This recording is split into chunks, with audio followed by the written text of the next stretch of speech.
17 වන පරිච්ඡේදය වොන්ඩර්ස් worth හිදී Henry Mitchell මහතා ආහාර ගැනීමට වාඩි වූ විගසම මෙන් අමුත්තෙකු පැමිණ සිටින බව දැනුම් දෙන ලදී.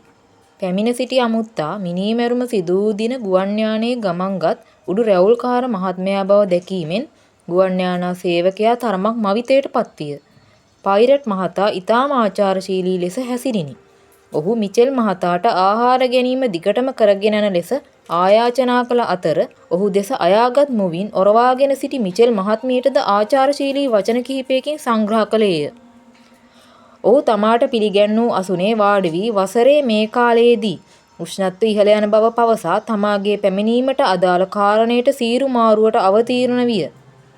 ස්කොට්ලන්ඩ් යාඩ් කට්ටිය මට කියන්න දුකයි. මේ පරීක්ෂණය ගැන ඒ තරම් දුරට ගිහිල්ලා නැහැ. ඔහු කීවේය. මිචෙල් හිස දෙපසට වැනුවේය. මේක හිතාගන්න බැරි වැඩක් සර්. හිතාගන්නවත් බෑ. මට නම් තේරෙන්නේ නෑ ඒගොල්ලෝ කොහෙන් පටන් ගන්නද කියලා. ප්ලේන් එකේ හිටපු කිසි කෙනෙක් කිසි දෙයක් දැක්කේ නැත්තම් එතනින් එහාට වැඩ කරන්න ගොඩක් අමාරු වෙනවා. ඒක ඇත්ත. හෙන්රි, ওই ප්‍රශ්නේ ගැන හරියට හිතේ කරදරෙන් ඉන්නේ. ඔහුගේ බිරිඳ කතාවට මැදිහත් වෙමින් කීවාය. එයාට රැට නිින්ද යන්නේ නැහැ. මගේ හිතේ මේක හැමතිස්සෙම හොල්මන් කරනවා සර්. අපේ කම්පැනිය සෑහෙන්න සාධාරණව මේ දිහා බැලුවේ. මුලින් මම හිතුවේ මගේ රස්සාවත් ගහලායි කියලා. ඒගොල්ලන්ට එහෙම කරන්න බෑ හෙන්රි. ඒක මහා අසාධාරණ නපුරු වැඩක්. ඔහුගේ බිරිඳ උඩඟු ලෙස කීවාය. ඇය කළු ඇස් ඇති පැහැපත් දැවැන්ත කාන්තාවකි. සාධාරණ විදියට හැමදේම වෙන්නේ නෑ රූත්. කොහොමටත් මම හිතුවට වඩා හොඳට සිද්ධ වුණා. ඒගොල්ලෝ මා පිට වරදක් පැටවුවේ නෑ. ඒත් මට හිතට හරි නෑ. මං කියන එක තේරෙනවද දන්නේ නෑ. මමයි ප්ලේන් එක බාරව හිටියේ. මට ඔයාගේ හැඟීම් තේරෙනවා. පයිරට් අනුකම්පාවෙන් කීවේය. ඒත් මම දන්නවා ඔයා හිත කරදර කරගෙන වැඩි. සිද්ධ වෙච්ච කිසි දෙයක් ඔයාගේ වරද නෙවෙයි. ඒක තමයි මාත් කියන්නේ සර්. මිචෙල් මහත්මිය මැද්දට පැන්නාය. මිචෙල් හිස දෙපසට වැනුවේය. ඒ නෝනා මැරිලා කියලා මම ඔయిత කලින් දැනගන්න තිබ්බා. මම බිල් එකතු කරන්න ගිය වෙලාවේ එයාට ඇහැරවන්න හැදුවා. ඒකෙන් ඒ හැටි වෙනසක් වෙන්නේ නැහැ. ඒගොල්ලෝ කියන්නේ ශනික මරණයක් සිද්ධ වුණා කියලා. මෙයා හිතනවා වැඩි. මිචෙල් මහත්මිය කීවාය. මම කිව්වා ඔච්චර ඔය ගැන වද වෙන්න එපා කියලා. ඔය පිට රැටියෝ එකාට එකා මරාගන්නේ මොකාටද කියලා අපි කොහොමද දන්නේ? අනික් එක මං කියන්නේ එංගලන්තේ ප්ලේන් එකක් ඇතුළේ ඒ වැඩේ කරපු එකත් කැතයි. ඒ තමයි වාක්‍ය අවසන් කළේ අහංකාර සහ දේශප්‍රේමී පිඹීමක් සමගිනි. මිචෙල් අසනල ලෙස හිස දෙපසට වැනුවේය. ඇත්තම කියනවා නම් මේ වැඩේ නිසා මගේ හිත ගැස්සිලා. මම රාජකාරී කරන හැම වෙලාවකමත් බයෙන් ඉන්නේ.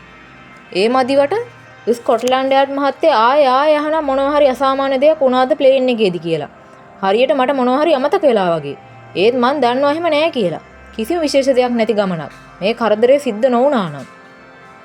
පිඹින පයිප්පයයි විෂ කටුයි මිත්‍යා දෘෂ්ටිකයන්ගේ වැඩ. මිචෙල් මහත්මිය කීවාය. ඔයා හරි. පයිරට් ඇය දෙස බලා කීවේ ඇයගේ කතාවෙහි බොහෝ සතුටටපත් වූ එකු මිනි. ඉංග්‍රීසි මිනිමරුම් ওই විදිහට කරන්නේ නෑ. ඒක තමයි සර්.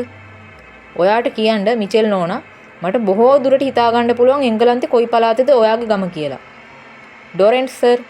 බ්‍රිට්පෝට් ඉඳලා වැඩි දුරක් නෑ. ඒ තමයි මගේ උපන් ගම. ඒක තමයි පයිරට් කීවේය ලෝකයේ තියෙන ලස්සනම තැන් වලින් එකක්.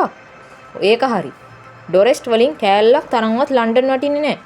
අපේ පරම්පරාවට ඩොරෙස්ට් වලට අවුරුදු 200කට වැඩි ඉතිහාසයක් තියෙනවා. මගේ ඇඟේ දුවන්නේ ඩොරෙස්ට් ලේ කියන්න පුළුවන්. ඒක හරි. ඔහු නැවතත් ගුවන් යානා සේවකයා වෙත හැරුණි. මට ඔයාගෙන් අහන්න දෙයක් තියෙනවා මිචෙල්. මිචෙල්ගේ ඇහිබෙම ලං වුණි. මං දන්න හැමදේම කියලා තියෙන්නේ ඇත්තටම සර්. ඔව්. මේක මේ බොහොම පොඩි දෙයක්. මම මේ කල්පනා කළේ මේසෙ උඩ තිබ්බ මොනවා හරි. මං කියන්නේ ගිසිලි මැතිනියගේ මේසෙ උඩ තිබ්බ මොනවා හරි එහෙම වෙලා තිබුණද? ඔයා කියන්නේ මම එයා මැරිලා කියලා දැනගන්නකොටද? ඔව්. හැඳි ගෑරුප්පු ලුණු කුඩු බෝතලේ ඒ වගේ මොනවා හරි. ගුවන් යානා සේවකයා හිස දෙපසට වැනුවේය. එහෙම මොනවත් මේසෙ උඩ තිබුණේ නැහැ. කෝපි කෝප් පැරුණාම අනිත් හැමදේම මස් කරලා තිබුණේ. මම නම් ඒ වගේ මොනවත් දැක්කේ නැහැ. මට සෑහෙන්න වැඩ තිබුණ නිසා දකින්න විදියකුත් නැහැ. ඒත් පොලිසිය ඒ ගැන දන්නව ඇති. ඒගොල්ලෝ ප්ලේන් එක සම්පූර්ණයෙන් පරීක්ෂා කළා. කමක් නැහැ පයිරට් කීවේය. ඒක ඒ තරම් දෙයක් නෙමෙයි. මම වෙලාවක ඔයාගේ සහායකයා ඩේවිස් එක්ක වචනයක් කතා කරන්න ඕනේ. එයා දැන් උදේ 8:45ට යන ප්ලේන් එකේ ඉන්නේ සර්. එයාට මේ සිද්ධිය කොහොමද බලපාලා තියෙන්නේ?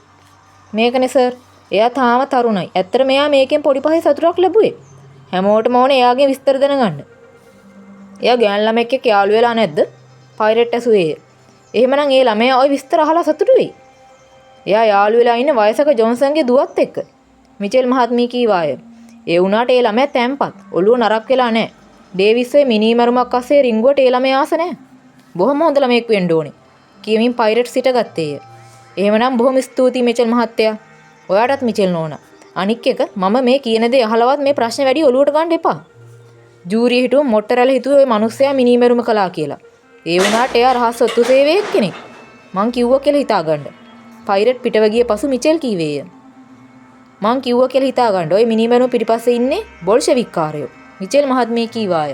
අනෙක් සේවකයා ඩේවිස් සමග කිසියම් අවස්ථාවක වචනයක් කතා කිරීමට උවමනා බව පයිරට් කියා තිබුණි. ඇත්ත වශයෙන් එම කිසියම් අවස්ථාව පැය කිහිපයක පැවෑමෙන් ක්‍රවුන් සහ ෆෙදර්ස් මත්පැන් හලේදී ඔහු උදා කරගත්තේය. ඔහු මිචෙල්ගෙන් ඇසූ ප්‍රශ්නයම ඩේවිස්ගෙන් දැසුවේය. මොනවාත් එහෙම හේවලා තිබුණේ නෑ සර්. ඔය හරියට මොන වගේ දෙයක් ගැන දහන්නේ? මං කියන්නේ අපි කියමු මොනවා හරි මේසෙ උඩ තියෙන්න ඕනේ දෙයක් තිබුණේ නෑ කියලා. එහෙම නැත්නම් සාමාන්‍යයෙන් තියෙන්න ඕනේ නැති දෙයක් තිබුණා කියලා. ඩේවිස් සෙමින් කතා කළේය. එහෙම දෙයක් තිබුණා. මම මේක දැක්කේ පොලිසිය පරීක්ෂණ කරලා ගියාට පස්සේ අස් කරනකොට. ඒත් මම හිතන්නේ මේක ඔයා බලාපොරොත්තු වෙන දේ නෙමෙයි. එකම වෙනස තමයි මැරුණ නෝනාගේ කෝපි පීරිසියේ හැඳි දෙකක් තිබුණා. අපි කලබලයට වැඩ කරනකොට ඔය වගේ දේවල් වෙනවා. මට ඕකත් මතක තිබුණේ ඔය ගැන තියෙන මිත්‍යා විශ්වාසයක් නිසායි. එකම පීරිසියේ හැඳි දෙකක් තිබුණොත් මගුල් ගයක් කියලා කතාවක් කියනවනේ. වෙන කාගේ හරි පීරිසියක හැඳි නැති වෙලා තිබුණාද? නෑ සර්. මම එහෙම දෙයක් දැක්කේ නෑ. මිචෙල් හරි මම හරි හැන්දක් වැඩිපුර තියෙන්නදී.